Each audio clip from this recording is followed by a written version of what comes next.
El president de la Generalitat, José Montilla, ha remarcat que amb el pla de transformació de la mina se salda un deute històric amb el barri.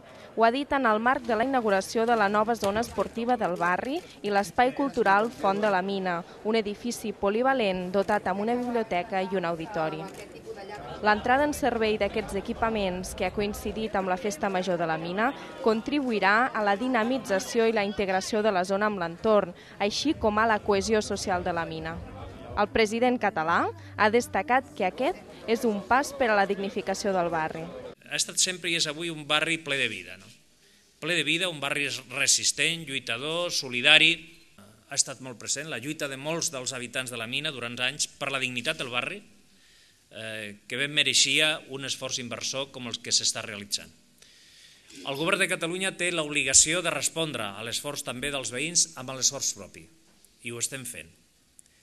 Jo crec que ara, per parlar dels temes d'avui, entre el poliesportiu i la biblioteca, la mina té una combinació excel·lent per exercitar el que podríem dir el cos i també la ment, i també l'esperit.